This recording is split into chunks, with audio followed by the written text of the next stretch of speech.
bah autorité bah da ngay perdre sa liberté. Tant que ñun Sénégal ñi ngi ci ce qu'on appelle un état démocratique gis nga lu nekk di dal aujourd'hui Europe dans la logique intrinsèque dañ ko war a jëmee ci li ñu woy Pax Dei. En fait day dindi li ñu woy spiritualité ci nit ci maanaam tey damay dem di def benn affaire sans xalaat.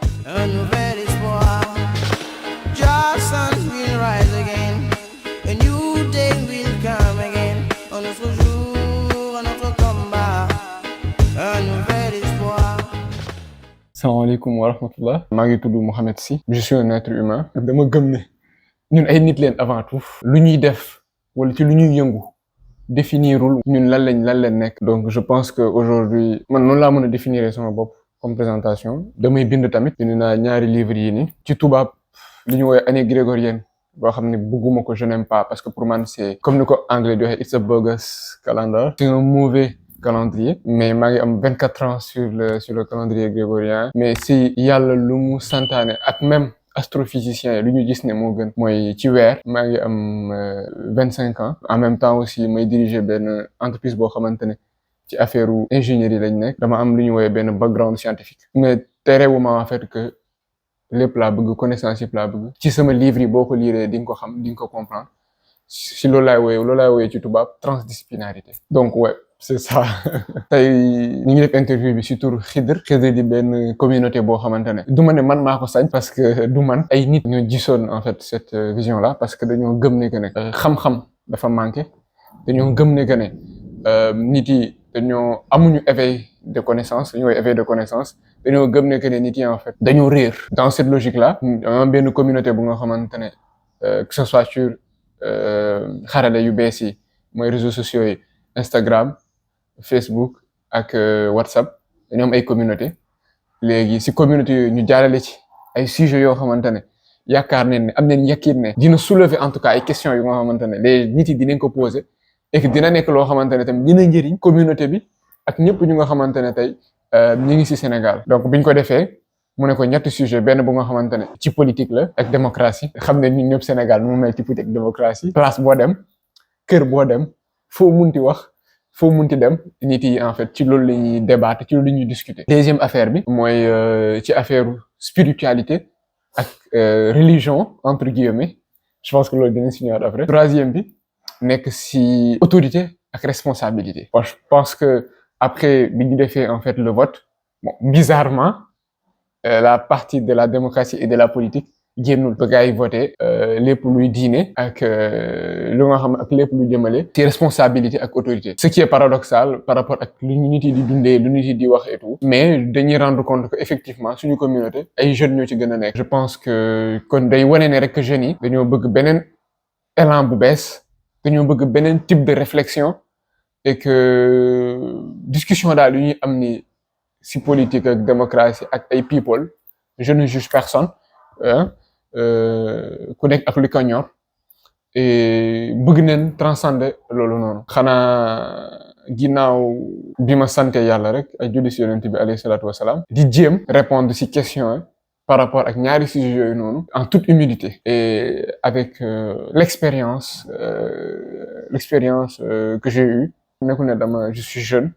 moo tax waruma ci wax mais je pense que aujourd'hui dama war a wax parce que gëm naa ne li ma gëm la mooy du n'importe qui tey mooy bind livre yi ni nekk sama côté yu nga xamante ne def na plus de 400 exemplaires vendus alhamdulilah di ci sant yàlla bu baax parce que l'objectif encore une fois du xaalis je pense que ñu jënd livre yi wala ñu may liggéey yëpp xam nañu ne alal moom farata la certes waaye du lu ma yiteel di sàkku di ñaan yàlla ci li ñuy jublu ci li ñuy jëm mooy échange bii nii interview bii nii yéene buñ ci am ñu mun ko matale ko lépp lu nga xamante ne wax naa ko ci te jaaduwul nga xam ne ngeen xam ne sama matadi la lépp lu nga xamante ne lu baax la ñu jàpp ni ba suñu borom subhanahu wa taala moom kese la te moom mooy mujj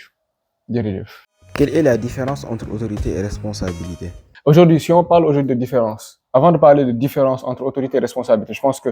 il faut d'abord en fait que ñu xam lan mooy autorité, que ñu xam lan mooy responsabilité. En tout cas man ci gis-gis bi ma ci am ak li ma ci yaakaar par rapport ak am na loo xamante ne aussi préciser wu ma ko sànq bi may wax mooy que man lépp lu may wax lépp lu nga xamante ne dama koy jëf sans rapport dafa am rapport ak sama diine parce que pour man diine loolu diine mooy lan mooy dundin bu ñuy dundi mooy comment est-ce qu'on vit tu vois et gëm naa ne loolu mooy l'islam donc loolu moo tax sama xalaat bépp xalaat bu may def bépp jëf boo xam ne maa ngi koy jëf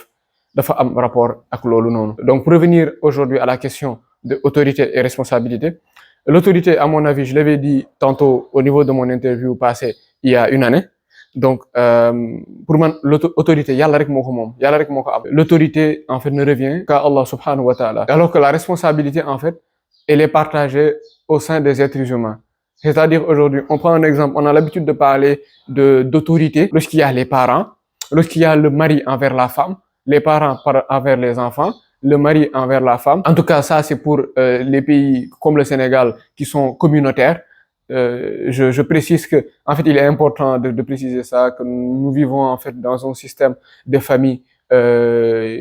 communautaire. Hein? Donc, je pense que les anthropologues démographes peuvent aussi comprendre ce principe-là, particulièrement aussi un éminent en fait anthropologue démographe qui en a beaucoup parlé, qui s'appelle Emmanuel Todd, qui a eu en fait à faire ces études-là, que ça soit ici en Afrique, Afrique de l'Ouest et un peu partout dans le monde. Nous sommes des familles communautaires et loolu lu am solo lu am lu pour man lu am solo la de le préciser avant ñuy àgg ci loolu. Donc je disais que entre le mari et sa femme et entre aujourd'hui les parents et les enfants. Donc on a l'habitude de dire que jëkkër bi dafa am autorité ci femme bi. On a l'habitude aussi de dire que parents yi dañoo am autorité ci doom yi. Autorité en fait autorité mooy ku nga xamante ne daf lay wax dara wala suy jëf dara dafay wax wala day jëf loo xamante ne yow da nga ko war a def lépp lu mu la wax da nga ko war a def waroo ci poser benn question. C'est-à-dire que tey yàlla bu la nee même defal lii yow da ngay teg lu yàlla wax fële nga def lu mu wax maanaam moom ci bëgg-bëggam ci bakkanam ci loolu ngay dox. moo tax sax ñuy wax autorité moo tax si àdduna si régime politique ñuy wax régime autoritaire. ñuy wax régime autoritaire aujourd'hui si fu ñu nekk en terme aujourd'hui de ce qu'on appelle démocratie représentative moo tax ñu naan régime autoritaire même si à mon avis bon dañuy cacher régime autoritaire pour tudde mais je pense que tur bu gën a méngoo mooy tyrannie. Bon loolu xam naa du ñu am temps pour mun ko fi développer waaye en tout cas autorité en gros loolu la donc yàlla rek tey moo am autorité maanaam tey ci moom lañ jébbalu ci moom loolu lañ gëm maanaam tey aujourd'hui dañoo nekk si dëkk boo xamante ne Sénégal gëm du li ma gëm mais loolu moo am on a au moins 99% de croyants muy ay jullit wala ñi ñuy woowee ay chrétiens wala ay nasara comme on veut donc dañoo gëm donc normalement dans la logique intrinsèque dañ ko war a jëmee ci li ñu woowee Pax Dei mooy lan en fait benn truc latin la mooy que en fait benn air boo xamante ne wala benn jëfin boo xamante ne ci yàlla lay dépendre donc tey autorité un état ne peut pas être autoritaire ci ay nit yu gëm. Ay parents mun ñu nekk autoritaire si ay xale si ay nit yu gëm. Jëkkër tamit munu nekk autoritaire ci jabar. Mun leen indi maintenant cet aspect de responsabilité pour man c'est plus benn affaire boo xamante ne dañ ko ramener ci nit maanaam nit bu nekk am na benn responsabilité am na benn yen bu mu am par rapport ak beneen nitam maanaam par rapport ak prochain am et donc du coup sur ce point là pour man loolu moo gën a manqué sax aujourd'hui ci àdduna bi nit yi bugguñu su ma jëlee sax kaawu Sénégal nit yi dañuy daw seen responsabilité nit yi en fait dafa am lu nga xamante ne dañ ko judduwaale màggalee ko te malheureusement lu gën a indi loolu mooy lu ñuy woowee école lu ñuy woowee daara yi muy ci français bi muy ci arabe bi muy ci alxuraan lépp je parle de toutes les écoles. Dafa am benn méthode dafa am benn manière de faire moom mooy tax day dindi en fait cet aspect de responsabilité ci nit yi donc gëm naa ne aujourd'hui en termes de responsabilité effectivement jëkkër bi dafa am benn responsabilité ci jabar bi mais attention jabar bi tamit dafa am responsabilité ci jëkkëram donc c'est lu réciproque la parents yi ak doom yi tamit même chose le fait que ñuy indi ay waxu autorité état bi tamit ak ay ñoñom même si ñun dañoo nekk ci benn dëkk boo xamante ne république laïque lañ am ce qu'on appelle une république laïque maanaam loo xamante ne ci loi wu nit lay doxee may fàttali ne yonent yàlla Daawuda ci surat as-Saad yàlla mi ngi koy naan ay yow Daawuda dama la indi nga nekk xalifa ci àdduna bi bul musa topp yow ni nga bëgg di doxalee bis boo ko defee da ngay génn ci sancu yàlla donc je pense que bu waxee loolu yonent yàlla Daawuda ñun war nañoo mën a toog xoolaat suñu bopp jéem a remettre en cause en fait cette responsabilité là ou bien lu ñu jël jox une autorité à ce qu'on appelle aujourd'hui l'état républicain ou à l'état laïque donc en somme pour juste résumer autorité mooy ku nga xamante ne lépp lu ma wax lépp lu ma jëfloo dama koy def te awma ci duma ci wax duma ci revenir ci dara responsabilité mooy lu nga xamante ne en tout cas ci sama gis-gis laay wax responsabilité mooy lu nga xamante ne te boo xoolee même ci alquran muy bible muy évangile muy Torah waxuma Talmud Torah laa wax parce que ñaari affaire la yu nga xamante ne dafa xaw a différent tu vois donc Torah laa wax boo xoolee si ñoom ñëpp mots yu ñuy utiliser muy ci arabe muy ci hébreu mots yu ñuy utiliser yëpp nuñ koy définir par rapport maanaam suñu jëflante par rapport ak yàlla ak suñu jëflante par rapport ak nit yi dafay différent maanaam yàlla da ngay gis ne beneen type de mot la ñuy utiliser bu gën a xaw a jege autorité nit ak nit yi ñu jëflante beneen tur boo xamante ne dafa gën a jëme ci responsabilité xam naa lii laa ci mën a tontu war naa mën naa ci gën a def sax tontu bu gën a xóot ñu gën ci wax vraiment ay simili waaye temps bi mayuñu ko te je pense qu'on a vraiment beaucoup de questions donc loolu daal laa ci mën tontu et je pense que je vais laisser aux gens ci commentaires yi ñu joxe seen avis inchallah sur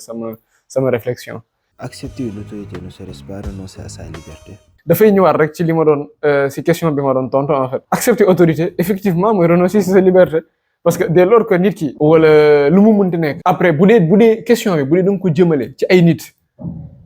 mooy da ngay dindi sa liberté da nga koy dindi da ngay dindi sa liberté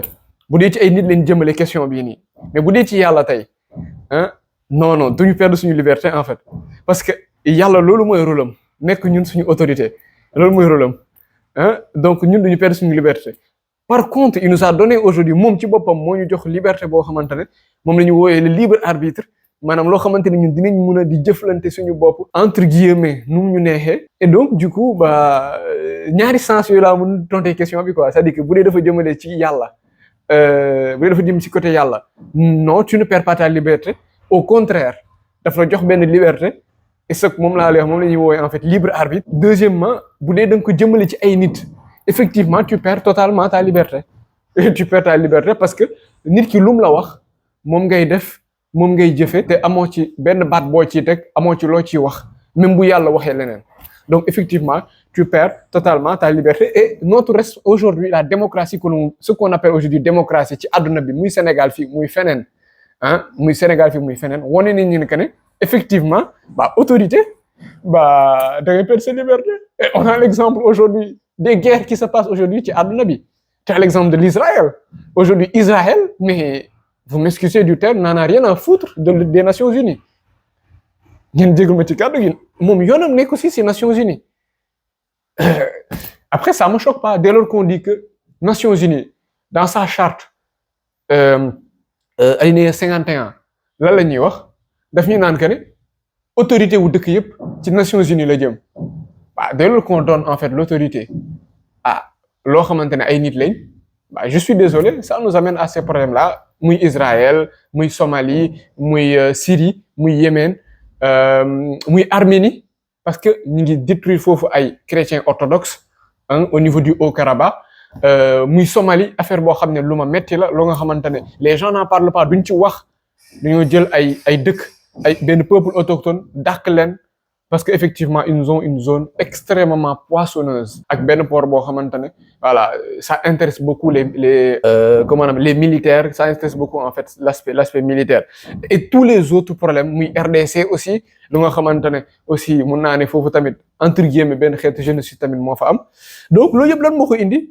mooy cette soi-disant démocratie qui est née aujourd'hui de ce qu'on appelle la révolution soit américaine ou la révolution française et xam nañ ñun ñëpp révolution française ak révolution américaine lan moo ko sanc lan moo ko def xam nañ ne gëmuñu woon dara ñu ko doon def xam na ne ñu ko doon jëf du ma ne ay franc-maçon leen mais quand même am nañ am na lu ñu bokk ak satanistes yi ak yu ñuy wax ak tout ce qui est nihilisme je pense que foofu je vais référer aux gens à comment on appelle ça le livre de William Guy Carr qui s'appelle en fait des pions sur l'échiquier. Donc je pense en gros c'est ça ma réponse en tout cas li ma ci am comme d'habitude je laisserai les gens joxe seen avis sur ma réflexion mais gis-gis boobu laa ci am. Que pensez-vous de l'autorité de l'État? gëm naa ne li ma waxoon sànq ci question yi ma posé woon sànq répondre naa ko ci def naa ci en tout cas sama tuuti grain de sel li ma waxoon rek laay répété waat. État dans sa valeur intrinsèque su ma jëlee su fekkee ay nit ñoo ci dëkk. Je dis bien ay nit parce que dama gëm ne ñun ñu nekk di def nii dama yaakaar ne duñu ay nit quoi loolu laa gëm parce que bu dee ñun dañoo jël suñu autorité def ko ci loo xamante ne en tant que duñu woowee état jox ko ay nit ay nit di ci def ay loi ma ñëwaat encore ci verset Assad bi ci Sad du moins ba yàlla di wax ak yonent yàlla Daawuda di ko naan ay yow Daawuda dama la indi ci adduna bi dama la def nga diriger benn état ci samay loi na nga fexe ba bul topp yow sa gis-gis ba bul topp yow sa bakkan ak sa xalaat kese bis boo ko defee di nga génn ci yoon bi ma teg pour yow donc je pense que aujourd'hui loolu ça résume tout je pense bu ko waxee yonent yàlla Daawuda alayhi salaatu wasalaam nga xamante ne ñun ñëpp en tout cas pour ñu gëm ñoo ko bokk et gëm naa ne et même ñu nga xamante ne aujourd'hui partout aujourd'hui dans le monde même ñoo xam ne gëmuñu yàlla aujourd'hui ils sont totalement d'accord que mais le régime aujourd'hui ce qu'on appelle entre guillemets le régime démocratique mais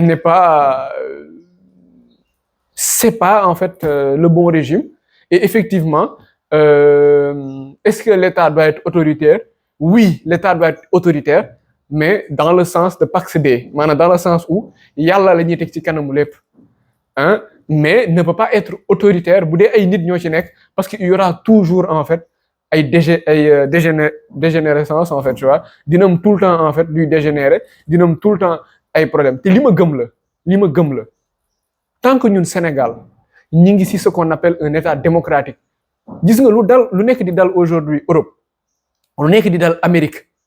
xam nga ñun suñu problème ñun africain ak sénégalais xam nga lan la mooy que on n'a pas de vue géopolitique on n'a pas de vue de relations internationales on ne sait même pas ce qui se passe feneen en fait ay rêve rek la ñuy jël di ñu jox si ay soi-disant médias yoo xamante ne c'est des propagandistes tu vois c'est des propagandistes je peux en citer mais c'est pas la peine tu vois mais mooy lu ñuy seetaan chaque jour rek tu vois donc lu fay xew instant bi nii révolte bu fa nekk di am fi mu ne nii ñun fa leen nar a jëm bu ñu moytul voire pire même parce que ñun dañuy copier lu nga xamante ne ñun gëmuñu ko te mënuñu ko utiliser donc pour répondre simplement à cette question l'État doit être autoritaire mais dans certains cas. Quelles sont les responsabilités de tout citoyen? En fait man je me dis sincèrement benn responsabilité lañu am muy dox ci lu yàlla santaane man loolu pour man la question si loolu la résumé j'ai pas d'autre réponse à donner sincèrement. Pensez-vous que la jeunesse sénégalaise devrait s'organiser en groupe de réflexion afin d'orienter le pays dans une meilleure direction? Je suis parfaitement d'accord avec cette réflexion-là, déjà dans le sens où je dirais ces groupes de réflexion yu muy wax nii na nekk ay groupes de réflexion mais bu mu nekk ay partis politiques. Tu vois, parce que en fait j'ai écrit un article même sur ça sur les partis politiques. Sur de la suppression des partis politiques parce que man dama gëm ne problème bu àdduna bi am problème bu Sénégal am partis politiques yi ñoo ko indi. Non, je suis très sérieux en fait c'est-à-dire que vous savez c'est xaw na reetaan loolu tu vois mais problème bi loolu la c'est les partis politiques parce que parti politique mooy lu nga xamante ne lu privé la loo xamante ne maanaam man yow keneen ñun ñoo jël ne ñu dañuy jël bokk lii mooy suñu objectif yi lenn kese la garder le pouvoir téye pouvoir donc aujourd'hui nekk ñu si loo xamante ne en tout cas lu yàlla santaane la parce que dafa ne ku ñuy teg ci kanam wala lu ñuy tegee ci kanam ci xam-xam la war a nekk ci lii la war a nekk ci lii ci lële et dès lors que mi ngi am ay partis politiques rek ça amène lu ñu woowee comme ni ñu à chaque fois diviser pour mieux régner et aujourd'hui c'est un système boo xamante ne qui a été repris de l'Occident qu'on le veuille ou non c'est un système qui a été repris de l'Occident et malheureusement on a l'exemple aujourd'hui des putschistes entre guillemets putschistes moi je les appelle pas putschistes tu vois je dis que en fait c'est des gens yoo xam ne dañoo gëm seen dëkk mooy Niger Burkina ak Mali dama gëm ne ñoo xam ne dañoo gëm seen bopp dañoo gëm ne en fait nu mu tëddati bon ñu ñooy les vrais citoyens tu vois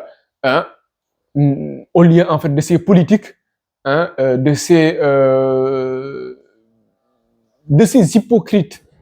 de politiciens je pense qu'aujourd'hui et je parle de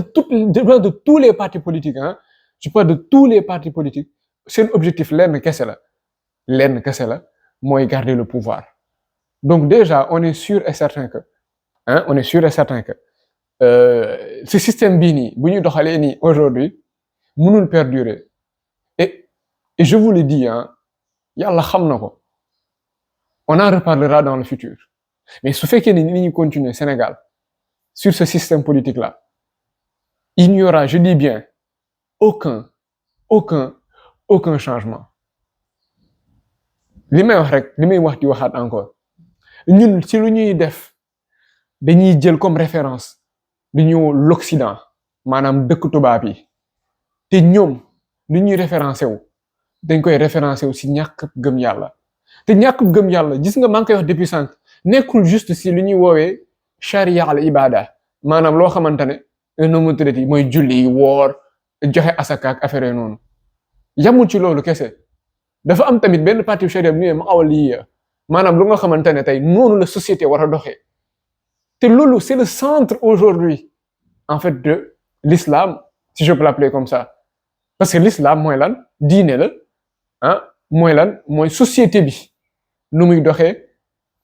ñu mun ko réguler donc en gros aujourd'hui pour ne pas trop entrer dans les détails effectivement je suis totalement d'accord avec sa réflexion bon je dirais que c'est pas en fait une question mais plus une réflexion à développer mais effectivement ces instances-là aujourd'hui qui se succèdent au niveau du pays en tout cas depuis notre indépendance parce qu'on a des exemples du Waalo de l'Empire Torodo avec Thierno Souleymane Baal et Abdou Khadre Kane qui sont quand même des exemples assez intéressants et même mis à part fii sur suñu espace on en a d'autres exemples aujourd'hui l'Empire Songhai ainsi de suite bref je peux en citer vraiment énormément yoo xamante ne aujourd'hui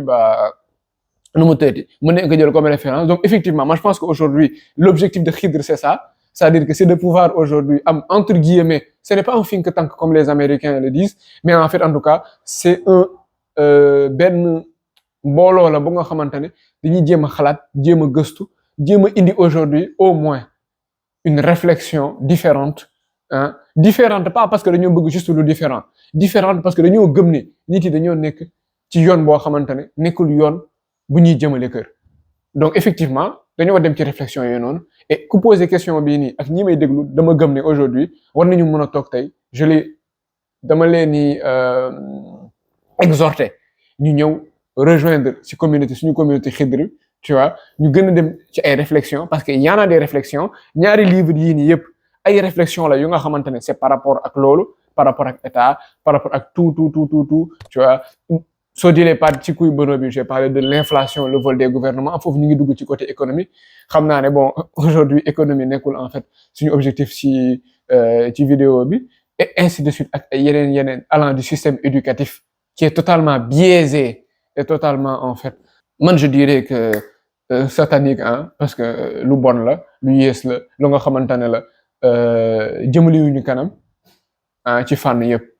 et effectivement jeunes yi war nañ toog ñu xalaat vraiment en fait fa lañ bëgg jëm waaw gëm naa ne man loolu lay à chaque fois nit yi man Sénégal du ma ci mus a décourager bu soobee suñu borom tant tant que ñun tooguñu def ni bu ko nit yi jëlee nee na c'est juste un exemple def ni Iran defoon def ni Iran defoon en 79 avec la révolution islamique def benn référendum ne ñun lii lañ bëgg tant que tooguñu def loolu parce que depuis boor ba léegi musuñu toog ba def ko ay nit ñoo ñuy jël di ñu dicter ñun lu ñuy def tooguñu def benn référendum ñun fii lañ bëgg jëm dinaa joxewu dinaa donné wu à fond incha allah dinaa dugg mais nag bis bu ñu ko defee ba man nu ñu décider ñun ci référendum dem ba ñun ñu def loo xam ne utee naa wala man ci sama gis-gis par rapport bi ma ci am ak ci état ak ci lépp nu mu war a doxee ci ab gëm-gëmu yàlla bu soobee suñu boroom je ne resterai même pas une seconde ici. Peut-on assumer ses responsabilités sans mettre en péril sa vie sociale? Bon, je répondrai à la question de manière simple. Suñu responsabilité mooy yàlla lu ñu sant ak lu ñu am suñu jëflante ak nit yi suñu jëflante ak nit yi wax ne ñu nit nan la war a mel léegi est-ce que ñun tey suñu responsabilité dafay am une conséquence ci suñu vie sociétale bah c'est tout à fait normal. Vie sociale rime à responsabilité. Sans responsabilité il n'y a pas de vie sociale et malheureusement comme dañoo nekk ci dëkk boo xamante ne dëkku naafeq la et muy te mag yi ñoo ci gën a nekk ay naafeq ça je le dis de manière très claire mag yi ñoo ci gën a nekk ay naafeq et malheureusement bah ku nekk naafeq ngay jur te naafeq bu dajeek naafeq xawma lu muy jur donc xanaa ñu gën a góorgóorlu rek mais responsabilité moom yàlla lu mu ñu wax amul débat buñ ci war a def amul discussion buñ ci war a def amul jëflante buñ ci war a def te nit yi balaa ñu kaa xam ñu appliquer ko te ñun suñu problème moom laa lay wax en fait c'est-à-dire que ñun dañuy def benn affaire ci diine te duñu xam lan moo ko waral en off on en avait déjà parlé par rapport ak nu mu tëddee tout ce qui était côté économie zakat beeg inflation c'est-à-dire que nu mu tëddee comment on appelle ça encore le rapport entre inflation zakat ak riba mais loolu aujourd'hui mun ñu fi toog tey di ko fi développer tu vois mais je pense que aujourd'hui ñun dañu war a dem ci xalaat boo xamante ne maanaam lépp lu ñuy jëf lépp lu ñuy def ci diine ñu xam essence bi lan la xam lan moo ko war parce que du ne rek daf ñu ne rek ñu def ko mais c'est parce que aussi moo gën te bu soobee yàlla li ma doon wax ci inflation zakat ak riba bu soobee yàlla bis buñ ci yàlla maye dina am benn livre boo xam ne dinañ ko ci génnee incha allah dinañ def ay interview yoo xam ne peut-être dinañ ci discuter wax si pour gën a expliquer nit yi en fait que effectivement même ñu nga xamante ni gëmuñu sax dinañ confirmer aujourd'hui li ñu wax même si ñoom xamuñu ne en fait rôle zakat bi réellement loolu la donc daal foofu laa mun yem en termes de pour cette question là nañu dox rek si lu yàlla santaane. Quelle est la différence entre religion et spiritualité? Ça dépend de ni ñu koy jëlee pour man bu dee religion dañ ko jëlee comme ñun ci làkk bu mu jógee